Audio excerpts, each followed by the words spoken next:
All right, can PC for a felony become stale?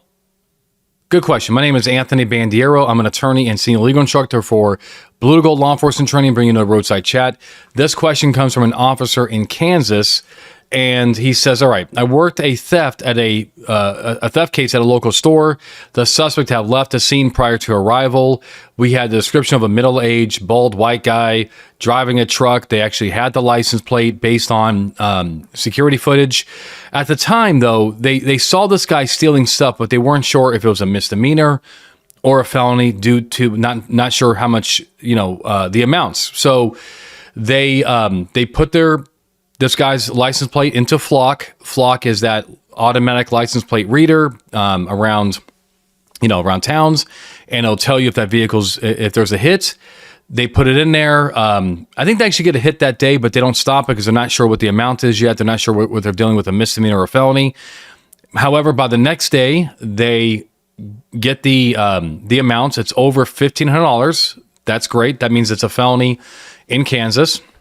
And so the vehicle hits, they pull it over, and they end up arresting the person for the theft. He was also Mirandized, and he confessed.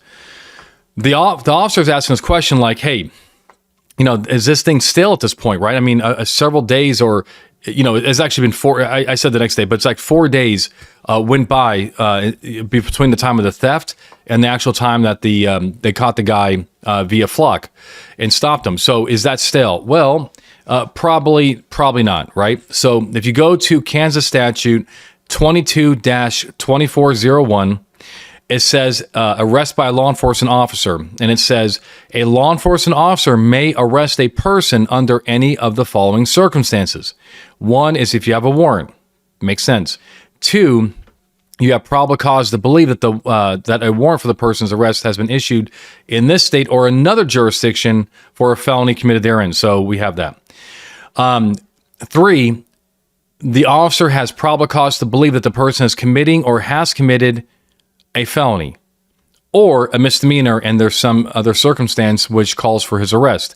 Well, when the statute says a felony, that has no restrictions, right? I mean, at the end of the day, we have probable cause, and we have lawful access to the person. That would be implied in the statute, right? We have to be able to access this person. Just because we have a felony doesn't mean that we can, bang this guy's door in and just go and wake him up from bed and grab him out unless you have some kind of exigency. So we have lawful access. The guy was in his vehicle. We knew it was his vehicle. We pulled him over and we arrested him from there. So that is not restricted. I mean, there's no statute of limitations issue here. There's no other intrusion that has to be made as far as the vehicle stop is an intrusion, but that's going to be lawful because we have probable cause for him. So in my mind, I see zero issue. I know that cops do this kind of stuff every single day. The 4 days is not that long. Yeah, we could. If you want to go get a warrant, go get a warrant. If that's the way you want to, do it. Especially if you want to go to his home. If you want to go to his home and arrest him from his home, I really think that a warrant is the best way to do business there.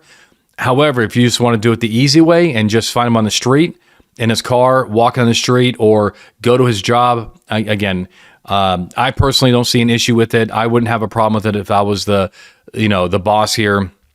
I just see no constitutional issues. I see no legal issues. I see zero issues. 4 days is not that long. If it's 6 months later, clearly a little bit different issue, but 4 days is not that long. So hope this helps. Keep the questions coming real quick. If you guys do not know, we do a free webinar every single week at bluetogold.com. So it's free. It's easy to sign up. We just use Zoom. Attend. You can watch it live, or if you sign up and you can't attend live, you'll actually get a copy of the video and you can download that later. Pretty cool, right? All right. Okay, so if you like this and everything else we do at Blue to Gold, please hit the like, subscribe, share with your friends. All that kind of stuff helps if you want to do that. Until next time, my friends, stay safe and make good case law.